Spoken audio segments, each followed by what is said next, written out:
Zai tambaya ta gaba wannan ta ce mahaifiyar mijina tana son ita ce za ta rika juya dukkanin abin da mijina zai mana. Ba mu da 'yancin mu yi abu sai abin da mahaifiyarsa ta ce. Ko sutura zai mana sai abin da mahaifiyarsa ta ce. Malam wannan abin yana damuna, na rasa yadda zan yi, ina neman mafita. To wannan yana ɗaya daga cikin wani shiri da muka taɓa yi shi ma na wanda shi ma dai duk da tsimbire muka yi za mu gyara shi in Allah yarda. Shi ne da muke cewa namiji kamar wata bishiya ne. Bishiya ce wacce mutane da yawa za su iya zama su ci moriyarta. Kawai abin da ake bukata duk wanda ya zo gurin bishiyar ya gane matsayinsa.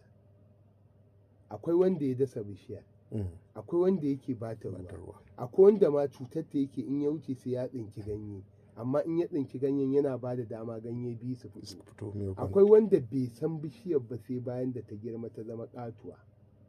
Akwai wanda bai san bishiyar ba, bai san inda take, bai san masu bishiyar ba, amma an ciri 'ya'yan bishiyar an je an siyar mashi yake ci. Ya je yanzu mangwarorin da muke siyawa ya san mangwaron ina ne. To haka, so a cikin rayuwar namiji, dangin miji musamman uwarsa tana jin ita ce ta dasa mangwara. So da haka duk girman da mangwaron nan ya kai tana ganin kamar tana da iko da shi. Duk wanda ya zo kuma ya ɗinki mangwaron nan ko ya zauna a ƙarƙashin inuwarsa tana ganin ɗan alfarma ne. Komai matsayinsa. Da yawan masu kuɗi sai su rufe kayan abinci sai ba za su siyar ba. Suna buƙatar kuɗi. Ma'ana bishiyar tana buƙatar wannan da ya zo jikin bishiyar ita ce matar. Bishiyar ba za ta rayu ba sai da matar. Shi ne masu kuɗi da suke da kayan abinci suna da buƙatar kuɗin, amma domin nuna mallaki sai su ƙi sai da kayan abincin saboda sun san kuɗin ka kai ba za ka ci shi ba. So da haka suke kallon ki. Kuma ba kallo ne mummunan kallo ba, haka kike. Haka kike a zahiri. Kin san wannan bishiyar ne bayan da ta fara tofan 'ya'ya. So da haka idan kika zo za ki shimfiɗa ki a ƙarƙashin inuwar bishiyar nan, ki manta cewar kina yi bishiyar nan ban ruwa. Da ba ki same ta a raye ba za ki iya ban ruwan ba. To wa suka kawo ta sannan ki ƙaddara suna da iko.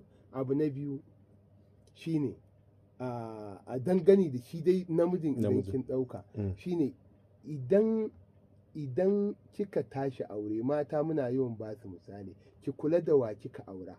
Akwai babban ɗa na gida, akwai breadwinner na gida, akwai ɗan lele, ɗan mama. To duka waɗannan ukun ɗabi'unsu kusan ɗaya ne.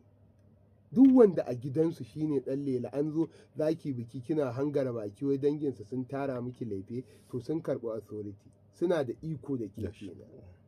Da ke by extension. Ɗan mama ne. Ai kullum hirarsa yana suka mama ki gane to kin auri maza biyu da mama da ɗan mama. Babban mijin gurin yanke hukunci shine mama. Ƙaramin miji shi mijinki miji ne na yau da gobe na gudanarwa, amma zartarwa sai mama. So da haka in kin shirin zama da mama ki auri wannan. Haka breadwinner wanda gidansu duka ido yana kowa a kansa. To wannan wallahi in kika babbar saniya kenan wanda kowa yake tatsa. In kika aure shi kada ki damu da me zai faru. A haka yake, kuma a haka zai zauna. Ba wani matsala. Kawai in kin yadda da decision ɗin za ki ba su lokacin da zai zama bishiyar za ta iya dawowa hannunki. Ki kula wata ran ke da 'ya'yanki za a aibata 'ya'yan wanci, shi ya haifi 'ya'yan fa. Amma har uwar tana kallon 'ya'yan ma a matsayin 'yan cirani, musamman in rai ya ɓaci. To wannan ki adjusting, zancen gaskiya kenan. Kada ki sa shi a rai na cewar wai kiyama auren ki ta tashi. Babu ruwanki. Kin auri ɗan dangi ko kin auri firstborn ko kin auri breadwinner. So da haka sai kin haƙuri, breadwinner kuma kowa ido a kan sai ki. So da haka sai kin yi takatsantsan. Sannan na ƙarshe da za mu ba ki shawara shine ki zo ki kalli rayuwarsa. Gaba ɗaya sai ki nemi 'yan wata kwana da za ki kafa naki ikon. Idan mata da yawa suna watsuwa idan sun shiga irin wannan hayaniya saboda suna ego ta da faɗi.